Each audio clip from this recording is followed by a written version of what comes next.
पीछे को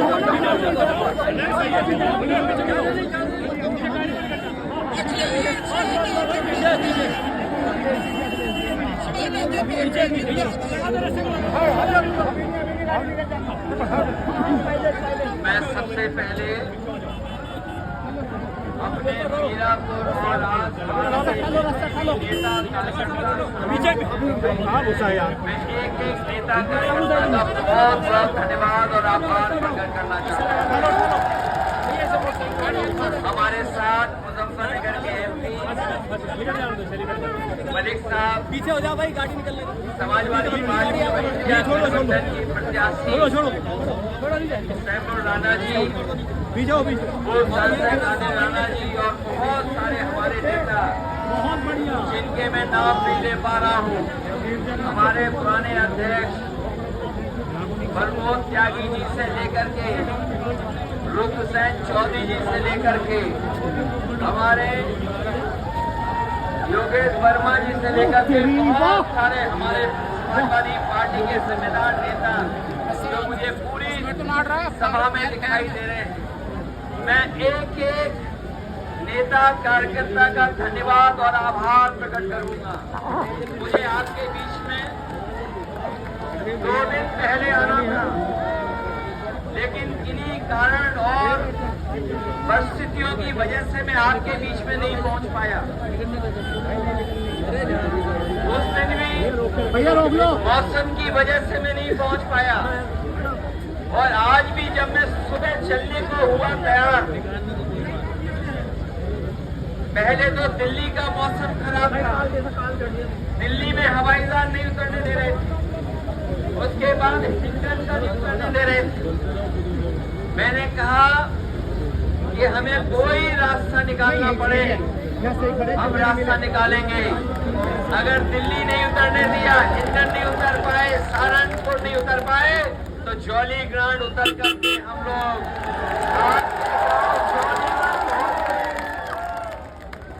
मुझे पूरा भरोसा है कि आप सब लोग मिलकर के इस चुनाव में समाजवादी पार्टी चुनाव चिन्ह साइकिल सैफुर राणा जी को ऐतिहासिक वोटों से देकर के जिताने का काम करेंगे।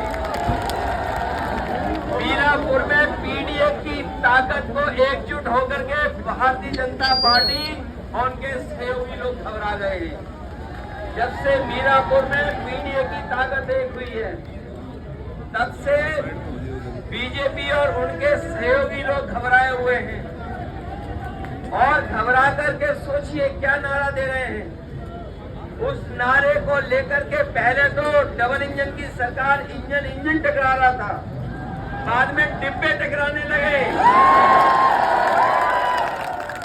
अब तो भारतीय जनता पार्टी की ये स्थिति है कि उस नारे से भी बहुत सारे लोगों ने किनारा कर लिया है।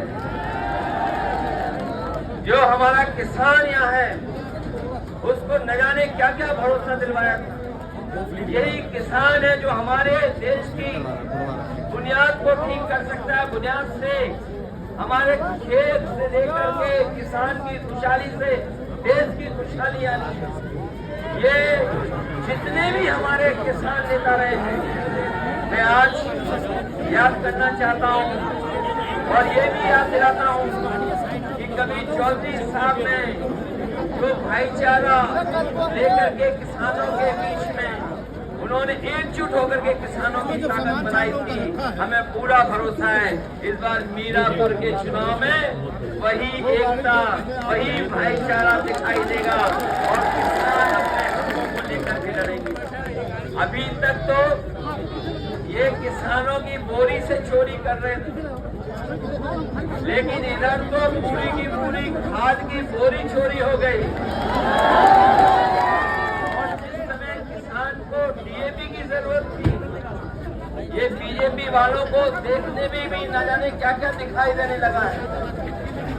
इन्हें डीएपी में भी पीडीए दिखाई दे रहा है।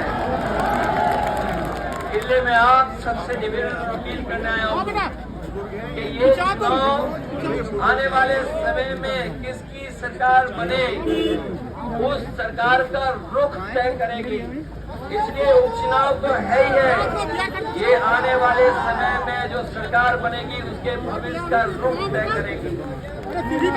सच्चाई तो ये है कि कई लोग इस बात के लिए घबराए हुए हैं कि उनकी जमीन भी कोई न छीन ले। ये भाजपा वाले जमीन छीनने वाले लोग हैं, उनको मिलाकर के जमीन छीन लेते हैं। इसलिए वो लोग भी कहीं न कहीं नाराज हैं। और आप देख लेना जो वादे किए थे कि गन्ने की कीमत 400 रुपये होगी, बताओ आज महंगाई में कीमत क्या है। ये सरकार खुशहाली तभी आएगी जब हमारे किसानों की गन्ने की कीमत होगी। जब बिजली का पहले काम शुरू हुआ था कि हमारे किसानों की और शहर की कस्बे की फीडर अलग करने का फैसला लिया हो। मुझे याद है समाजवादी सरकार में बिजली को पहुंचाने के लिए फीडर अलग कराने का काम अगर किसी ने किया था तो समाजवादी लोगों ने किया था। और अब तो बिल देना पड़ रहा है। जो लोग कह रहे थे किसानों की सिंचाई के लिए फ्री बिजली होगी, वो आपके घरों में बिजली का बिल पहुंचा रहे हैं। हम आपको भरोसा दिलाते हैं न केवल बिजली ज्यादा देंगे, सस्ती देंगे और 300 यूनिट भी जब भी सरकार बनेगी अपने गरीबों को मुफ्त दिलाने का।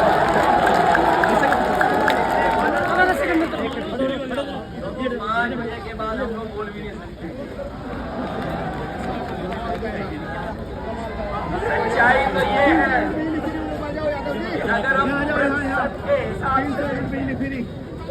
प्रतिशत के हिसाब से तो 100 में 100% समाजवादी पार्टी इंडिया गठबंधन जीत रहा है।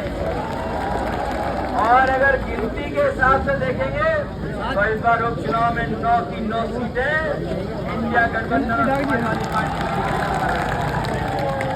जो लोग अपने नारे से जो लोग नारों से समाज में बारूद की सुरंग खोद रहे हैं, वो याद रखें महाराष्ट्र के चुनाव के बाद उनकी कुर्सी के लिए भी उन्हीं के लोग सुरंग खोद रहे हैं।